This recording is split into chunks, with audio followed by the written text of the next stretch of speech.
मोदी जी 4 जून से लगातार मन में मंथन चल रहा था कि आखिर आप 240 पर कैसे अटक गए। फिर कई बातें विचार करने योग्य निकली। 1 वर्ष 2014 में देश में चुनाव आया तो आपने कहा, मैं प्रधानमंत्री नहीं हूं, मैं तो प्रधान सेवक हूं। देशवासियों ने जबरदस्त स्वागत किया। बदले में आपने देश हित में कई महत्वपूर्ण कार्य किए। मजा आ गया।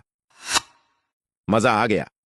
2 समय बदला और 2019 में आपने कहा कि मैं तो देश का चौकीदार हूं। आपने चौकीदार की अर्जी दी। देश की जनता ने पहले से भी ज्यादा भर भर के आशीर्वाद दिया।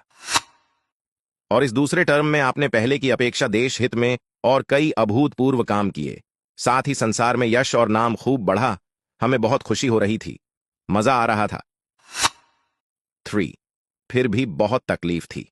जिस जिहादी कौम का भरोसा पृथ्वीराज चौहान भी नहीं जीत पाए, उनका भरोसा आप जीतने में लगे रहे। 10 सालों में आप मध्यम वर्ग को भूल गए। 4 अमीरों को मांगने की जरूरत नहीं होती। गरीबों को राशन मकान दे रहे हो, फिर मध्यम वर्ग को क्या मिला, कभी सोचा नहीं सोचा? अल्पसंख्यकों को मिलाने के लिए आपके अनूठे प्रयोगों से कोर वोटर नाराज होते रहे। ये आपने ही कहा था ना कि मुसलमानों के एक हाथ में कुरान और दूसरे हाथ में कंप्यूटर होना चाहिए। ठीक, बिल्कुल ठीक। फिर हिंदुओं के हाथ में क्या होना चाहिए? कभी बताया नहीं आपने। खैर, बदले में मुसलमानों ने आपके हाथ में घंटा पकड़ा दिया। पूरे 60 सालों में जितना लाभ उनको कांग्रेस ने नहीं दिया, उससे कई गुना ज्यादा आपने इनको 10 सालों में मकान, शिक्षा, स्वास्थ्य, गैस, बिजली, पानी, सड़क, रेल सब कुछ दिया। 5 आपके फैसले से आपके लोग दुखी हुए, फिर भी आपके साथ दुखी भाव से खड़े रहे। लेकिन जब चुनाव का वक्त आया तो आपने सरकार बचाने या चुनाव जीतने का नारा ही नहीं दिया, जबकि साइकोलॉजिकल नैरेटिव अब की बार 400 पार का कर दिया। 6 आपके वोटर बाहर ही नहीं निकले, क्योंकि सब यही सोचते रहे, अरे 400 पार तो हो ही जाएगा, एक मेरे वोट से क्या होगा। 7 आपने कांग्रेस, राहुल गांधी और विरोधियों को सड़क पर उतार दिया। आपसे दूसरी बड़ी गलती यही हो गई।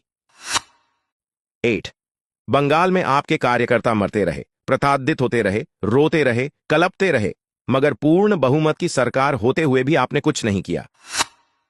अजी, कार्यकर्ता तो छोड़ दिए, सीबीआई, ईडी को भी पीटते रहे, आपने कुछ नहीं किया। ममता को हटाया क्यों नहीं? बर्खास्त करना चाहिए था।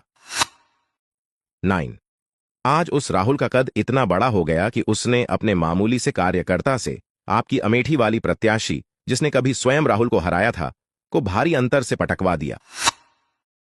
खैर, जूता महंगा हो अथवा सस्ता, उसे सर पर नहीं रखते, किंतु आपकी समझ में नहीं आया।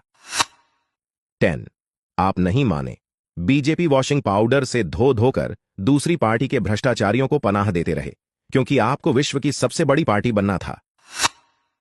11 जो आपके पुराने कार्यकर्ता थे वो मुंह ताकते रहे, आप गैरों को टिकट देते रहे। ये आपके वही कार्यकर्ता थे जो 2014 और 2019 के चुनाव में जान और धन लुटाते रहे। अभी भी वक्त है, पैंतरे बदलिए और खुद को संभालिए। 12 बीजेपी फैजाबाद से हार गई। जानते हैं क्यों हारे? आपने राम भक्तों पर गोलियां चलवाने वाले को पद्म श्री आदि से सुशोभित किया ना? तो फिर वहां की पब्लिक ने रामद्रोही को जितवा दिया, तो क्या गलत किया? इससे बड़ा और प्रमाण क्या चाहिए कि देशद्रोहियों को सिर्फ आपका फ्री माल चाहिए, लेकिन वे आपको वोट नहीं देंगे। शुक्र मनाइए कि अच्छे काम की वजह से वह हम जैसे जागृत हिंदू के कारण आपकी सरकार अंतिम समय में बन गई। अपने इस टर्म में राजनीति से ऊपर उठकर विकास और हिंदुत्व का ऐसा मापदंड तय कीजिए कि विश्व के मानचित्र पर विकसित, समृद्ध और सशक्त भारत की मजबूत और सुदृढ़ स्थिति हो।